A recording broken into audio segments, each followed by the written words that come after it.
Thanks very much for having me. So let's start. So I am I was a late effects nurse at the Royal Marsden. Currently I'm in a 2-year role looking at transition between children's and adult services, but I still keep a keen interest in long-term follow-up.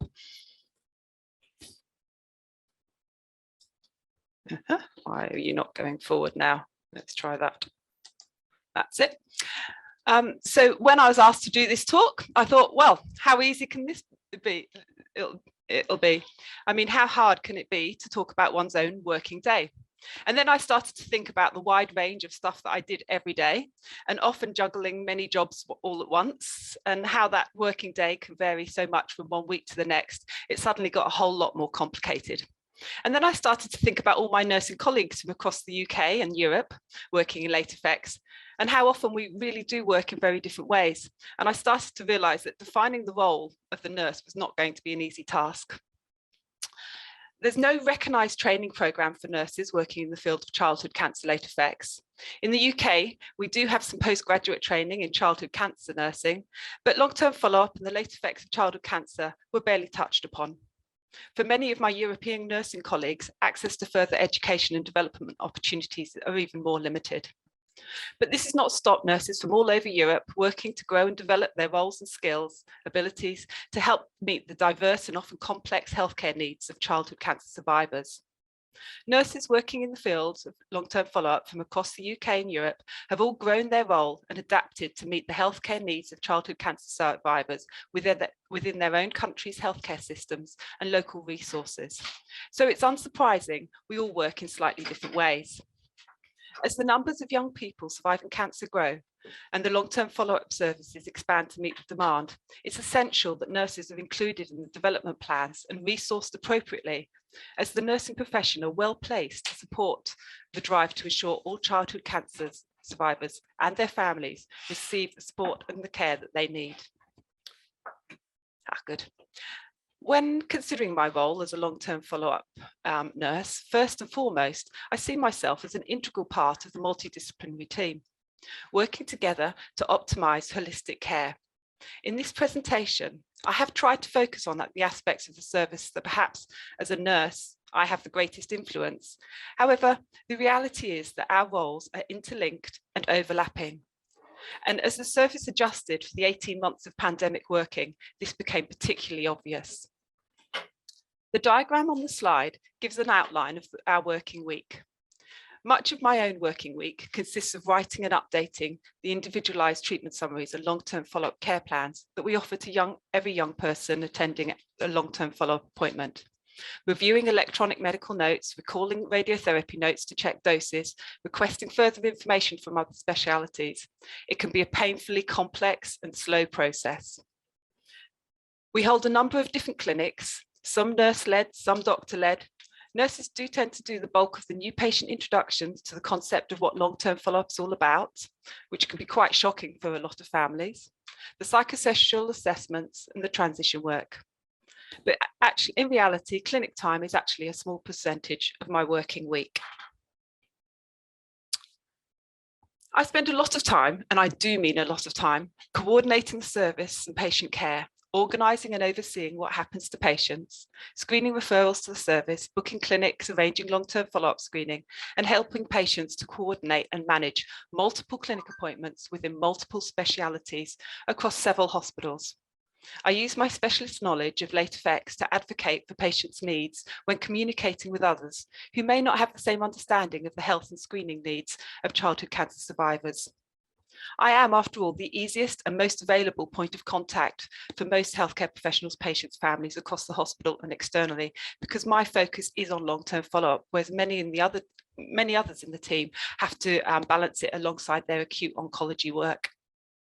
With 6 to 24 months between appointments, being able to directly contact the service is essential for young people, families and healthcare professionals.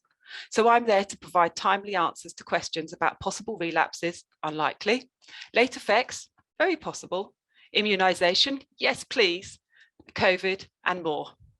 It can take some time for families to adjust to having less contact with the cancer centre after their treatment has finished.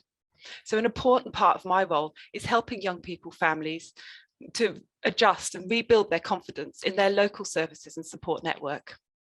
Having lifelong open access to phone and email support is particularly important for our large cohort of patients who, in early adulthood, have been discharged from hospital-based follow-up to supported self-care management. So that's all our level 1s and level 2 patients that we discharge around the age of sort of 18 to 20.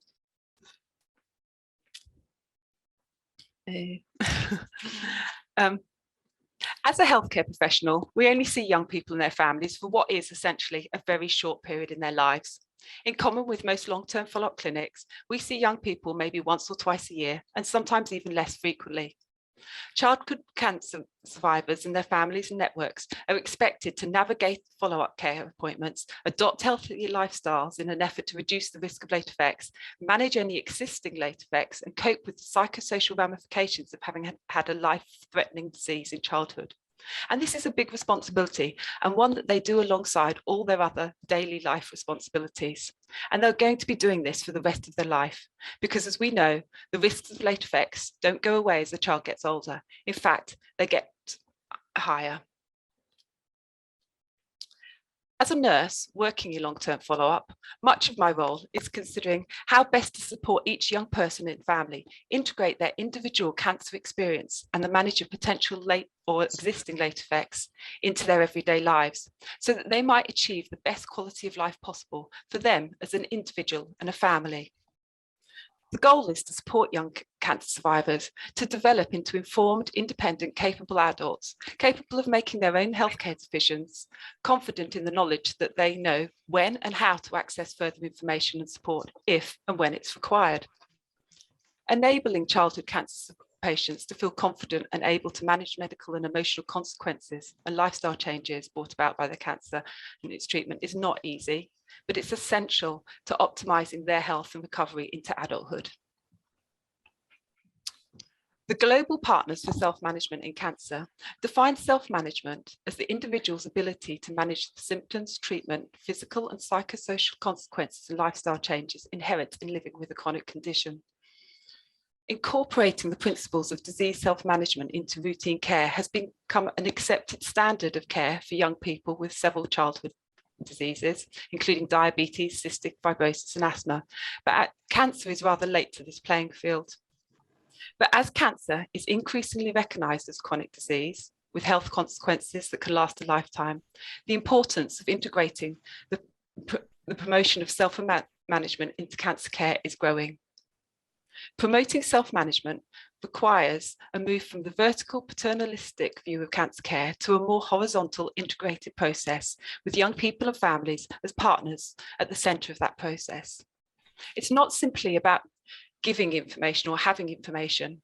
Self-management involves enabling and motivating patients and their families and their networks to assume responsibility. Regardless of whether they are or feel they are capable and prepared, patients and families leaving the long-term follow-up clinic do assume this responsibility for managing their health and well-being. So it's important, therefore, that we do all we can to prepare patients and families for self-management at every opportunity. So treatment summaries and long-term follow-up care plans, while invaluable, and I do love them, they don't provide the whole answer. Treatment summaries do not provide childhood cancer survivors with the skills they need to access the follow-up care, nor do they mean that young people will automatically adapt their lifestyle to accommodate or minimise any potential or existing late effects. Every long-term follow-up care plan I have ever written has a line suggesting that young people should aim to meet the government recommended targets for physical activity. While writing those words might make me feel better, I suspect they have very little impact on the level of participation in physical activity for the vast majority of young people I meet. In fact, I know some of them haven't even read it. One-to-one engagement and communication with young childhood cancer survivors is essential, finding the ways to encourage them to become active partners, to take an interest in their own health and well-being, and feel empowered and enabled to set their own goals and self-manage their disease and health. After all, as an adult, they will eventually hold this responsibility 24 hours a day, every day. In this paper, published in the European Journal of Oncology Nursing, Petra Sevberg explored the experiences of 213 Swedish childhood cancer survivors as they transitioned to adulthood. The adult participants in the study, with an average age of over 30, spoke of the lack of participation in their healthcare as a child, and that this had made them feel dependent on their parents and healthcare professionals, and had resulted in a general feeling of them being someone who is helped by others. And they felt this role, this established passive role, was then maintained into their adulthood. Learning to confidently manage your own health and well-being is a skill. We don't just hand a child the reins of a horse and expect them to be able to ride. We teach them, often over many years, using a process of negotiation, education, encouragement, and practice. Just like learning a horse, acquiring the skills to manage your own health and well-being needs to occur over time and will often involve this combination of negotiation, encouragement, and practice. And nurses are well placed to be able to support this. Young people don't suddenly develop this ability when they leave home, go to university, or get married. Every healthcare contact is an opportunity to promote self-management, particularly in the adolescent years that are so key for developing your young person's autonomy. And we mustn't forget that parents and carers have a vital role to play here. Parents are pivotal in helping their child recognise the need for and develop healthcare autonomy, but it's not always an easy task for them, and many will need the help and support from nurses to do so. It's natural for those surrounding young people, and even more so a young person who's had previous life-threatening diagnosis, to try and protect them from further trauma. However, this parental urge to protect from distress can inadvertently restrict their emerging independence. It's not that parents don't want their child to become confident, capable adults. It's just sometimes it's hard to find the energy, the resources, and the know-how to navigate this time of transition. So healthcare professionals need to balance this role of supporting parents who feel the need to be protective, alongside their role for advocating and promoting the young person's progression towards greater independence and autonomy as they move towards adulthood. For the promotion of self-management to be successful, an understanding of the young person's psychosocial situation is absolutely essential. We use the HEDIS framework as a routine part of consultations with a young person to support a holistic approach to their healthcare. Using HEDIS helps us identify possible vulnerabilities or concerns that could either alter a young person's ability to be involved, take in information, or otherwise threaten their ability to prioritise their health over other things. For example, extreme anxiety can prevent them participating in social activities.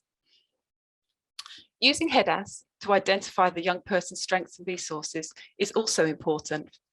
Having an understanding of what makes that young person tick, integrating a young person's interests and support network into the consultation can help motivate the young person and encourage sustainable health behaviour change.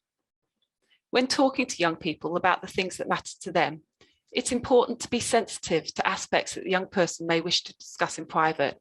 So we try to ensure that all young people from the age of 14 are offered an opportunity to spend at least some time with one of the nurses alone to facilitate these conversations that may be difficult to have with a parent or carer present. Ready, Steady, Go is our transition assessment tool of choice for supporting the development of self-management skills and facilitating the young person's and families' transition to adult care. What we like about Ready, Steady, Go is that both the young person and the parent are involved. We ask the patient and carer to complete the questionnaire while waiting for their clinic appointment. And by the time they come into clinic, they're already on the similar wavelength, thinking of the future and recognising some of the issues they might want to discuss. Ready, Steady, Go addresses multiple domains, including knowledge, self-advocacy, health and lifestyle, relationships, school, leisure and emotions. And the depth and nature of the questions change as the young person moves from red, ready, orange, steady, and green for go. Not all the questions are relevant and not everyone wants to fill it out, but it's a great tool for triggering those discussions. But it's important to bear in mind that it is just an assessment tool and doesn't replace the need for direct one-to-one communication with young people. HEDIS and Ready, Steady, Go are freely available on the internet. So something and I think many of my colleagues often fall foul of, is the temptation to tell the young person and families everything we know so that clinic appointments become a 20-minute lecture rather than a meaningful exchange of information. In the early days, as my knowledge of late effects and consequent risks grew, I developed the strong desire to ensure that all young people had the same information I had, so that they might take the necessary steps to protect themselves or reduce the risk. It is important for young people and their families to have the information, but we must find the right way of sharing that information in a way that works best for each individual. Reeling off huge amounts of information, no matter how important we think it is not helpful. An experience that comes to mind when I talk about this is the time I sat through an uncomfortable 10 minutes with a young person, listening to the young person and their parents. Listening to the young person's parent and their consultant discuss the perils of smoking post lung radiotherapy. And both of them agreeing that the young person, well aware of the risks, would of course never do that. While this all seemed very good on the surface, no one had actually asked the young person. If they had, he may well have told them what he'd just told me. Many of his friends were smokers, that he himself had tried once or twice, possibly more, and his main worry, his main worry was, would this mean he was definitely going to get lung cancer? Having an opportunity to see the young person on his own enabled me to get an understanding of his full situation, to give him the targeted information he needed and wanted. He needed reassurance that all was not lost, that there was still time to make amends. Together, we were able to explore why avoiding smoking was important to him, for him, and how he might go about avoiding the peer pressure to smoke in the future. Self-management requires an understanding of the patient's capacity and capability, and working in partnership with them to promote their self-efficacy, that is their own belief in their capacity to achieve, and their motivation, the desire to achieve. So as a team, we favour the using motivational interviewing techniques. Motivational interviewing is designed to empower people to change by drawing out their own meaning and importance and capacity for change. It requires the clinician to engage with the client as an equal partner and refrain from confronting, instructing, directing or warning or giving unsolicited advice. Motivational interviewing is based on a respectful and curious way of being with people that facilitates the natural process of change and honours the young person's autonomy. I think we all have to accept that not all young people will want to hear everything we would like to tell them, or that we would feel they should know. One of the most important things we can do as long-term follow-up is to equip childhood cancer survivors with the ability and knowledge to know where and how to find information they require when they need it, or at a time that they're ready to hear it. One way of motivating young people and increasing their self-efficacy is providing opportunities for them to meet and socialise with others of similar age and experiences. Everyone working with young childhood cancer survivors should make themselves aware of any potential opportunities for peer support and signpost and encourage young people and their families to access them as appropriate. For many young people, there is a balance to be found between moving on from cancer and leaving the past behind, while being mindful of their future health. Meeting others, coping with similar situations and challenges, and sharing experiences and expectations can be a great way of helping some young people find this balance. And anyway, I actually think these pictures are a really nice way of finishing my presentation. So thank you very much for listening to me. I do have some references on the next thing, so I'll just swap over to the references because that's what we have to do, isn't it? And I'm going to stop sharing. Thanks very much.